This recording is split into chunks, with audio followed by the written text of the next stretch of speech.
स्वामींचे पारायण करताना पाळाव्याचे नियम व संकल्प. परब्रह्म भगवान श्री स्वामी समर्थ महाराज हे पूर्णब्रह्म आणि अनंतकोटी ब्रह्मांडनायक आहेत. त्यामुळे प्रत्येक गोष्ट ही स्वामी महाराजांनीच निर्माण केलेली आहे. प्रत्येक वस्तूत व प्रत्येक ठिकाणी परमेश्वर आहे, असे आपला धर्म व संस्कृती सांगते. आपण स्वामी सेवा ही स्वामी महाराजांना सर्वसाक्षी सर्वेश्वर मानून करत असतो, तेव्हा स्वामी सेवा करताना स्थळ, काळ आणि वेळेचे कसलेही बंधन आपल्याला नाही. हे जरी सत्य असले तरी इच्छित कार्यपूर्तीसाठी संकल्पयुक्त 11, 21, 33, 51, 108 अशा संख्येत घरी पारायण करताना खालील बाबीचे पालन करावे. पारायण काळात घरात शांतता व पवित्रता ठेवावी. स्वामी नाम चिंतन करावे. पारायण हे गुरुवार किंवा शुभ दिवस पाहून सुरू करावे. पारायण हे संकल्पपूर्वक करावे. पारायण हे शक्यतो देवघरात करावे. इतर ठिकाणी पारायण करावयाचे असल्यास तेथे स्वामी महाराजांचे अधिष्ठान मांडावे. पारायण सुरू करण्यापूर्वी स्वामींना श्रीफळ अर्पण करून विनंती करावी.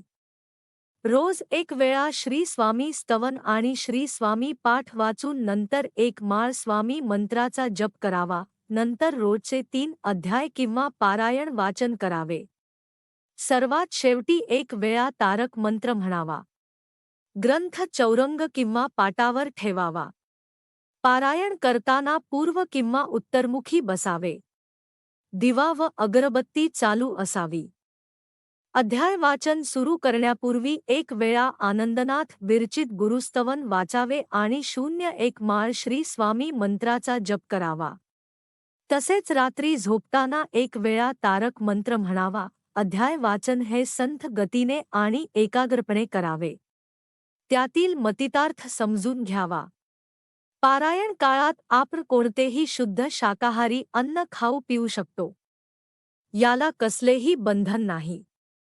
फक्त अभक्ष्य भक्षण, मांसाहार करू नये आणि अपेयपान, मद्यपान करू नये. पारायण काळात परान्न घेऊ नये. पारायण काळात आचरण कसे असावे, असा एक खूप मोठा प्रश्न भाविकांना पडतो. तेव्हा याचे उत्तम उदाहरण 5वा वेद म्हणून प्रसिद्ध गुरुचरित्र ग्रंथात दिलेले आहे. अंतःकरण असता पवित्र. सदा वाचावे गुरुचरित्र, याप्रमाणे आचरण ठेवावे. बाकी इतर देखावा करण्यात काहीच अर्थ नाही. वेळ कोणती असावी, हा एक प्रश्न आहे. तर पारायण हे शक्यतो सकाळी किंवा सायंकाळी करावे. किंवा आपण आपल्या वेळेनुसार कधीही वाचू शकता. कारण आनंदनाथ महाराजांनी म्हटलेले आहे की, आनंद म्हणे शुभ वेळ. स्वामीदासा सर्व काळ अशौच सुतक वृद्धी या काळात 10 दिवस वाचन बंद ठेवावे. महिलांनी अडचणीचे 04 दिवस वाचन बंद ठेवावे. संकल्पित पारायण काळात ब्रह्मचर्याचे पालन करावे. संकल्प पूर्ण झाल्यावर 3, 5, 7, 9 या संख्येत बालगोपालांना जेवू घालावे. सांगतेचा संकल्प करून स्वामींना परत एकदा श्रीफळ अर्पण करावे. वरील सर्व नियम हे घरी आसन मांडून संकल्पयुक्त करत असलेल्या पारायणासाठी लागू असून नित्यसेवेच्या माध्यमातून रोज 1-3-7 अध्याय वाचताना हे नियम पाळायची काहीही आवश्यकता नाही. पारायणाच्या सुरुवातीला पहिल्या दिवशी करावयाचा संकल्प, हातात पाणी घेऊन त्यात अखंड 5-7 अक्षता व थोडा अष्टगंध किंवा कुंकू टाकावे.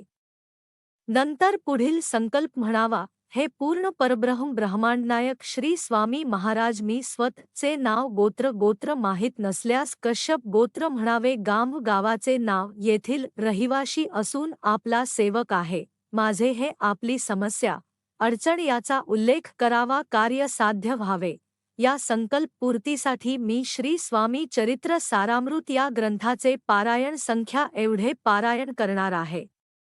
हे सर्वनियंता श्री स्वामी देवा, मी आपल्या सर्वसाक्षित्वाचे आणि सर्वेश्वर स्वरूपाचे स्मरण करून, चराचरात असलेले आपले अस्तित्व स्मरण करून ही सेवा करत आहे. या सेवेने संकल्पित कार्याव्यतिरिक्त मला आपल्या ब्रह्मांडनायक मूळ शक्ती स्वरूपाची जाणीव होऊन आपली कृपादृष्टी प्राप्त व्हावी.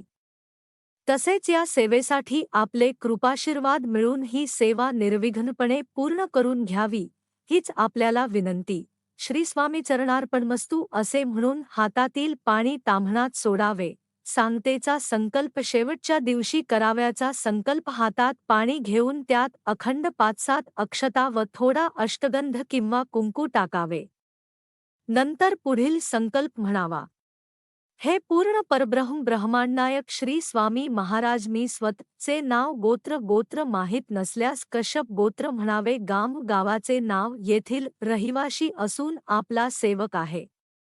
माझे हे संकल्प सोडताना पहिल्या दिवशी उल्लेख केलेली आपली समस्या अडचण याचा उल्लेख करावा, कार्य साध्य व्हावे. या संकल्पपूर्तीसाठी मी श्री स्वामी चरित्र सारामृत या ग्रंथाचे पारायण संख्या एवढे पारायण पूर्ण केले आहेत. हे सर्वनियंता श्री स्वामी देवा, मी आपल्या सर्वसाक्षित्वाचे आणि सर्वेश्वर स्वरूपाचे स्मरण करून चराचरात असलेले आपले अस्तित्व स्मरण करून ही सेवा केली आहे. या सेवेने संकल्पित कार्याव्यतिरिक्त मला आपल्या ब्रह्मांडनायक मूळ शक्ती स्वरूपाची जाणीव होऊन आपली कृपादृष्टी प्राप्त व्हावी. तसेच या सेवेसाठी आपले कृपाशीर्वाद मिळून ही सेवा आपण माझ्याकडून निर्विघ्नपणे पूर्ण करून घेतली, त्यामुळे मी ही सेवा आपल्याच पवित्र पावन चरणकमली समर्पित करतो. आपल्या अत्यल्प सेवेचा स्वीकार करून मला इच्छित फलप्राप्ती द्यावी. आपली अखंड कृपादृष्टी माझ्या संपूर्ण कुटुंबाला लाभावी, हीच आपल्या चरणी विनम्र प्रार्थना.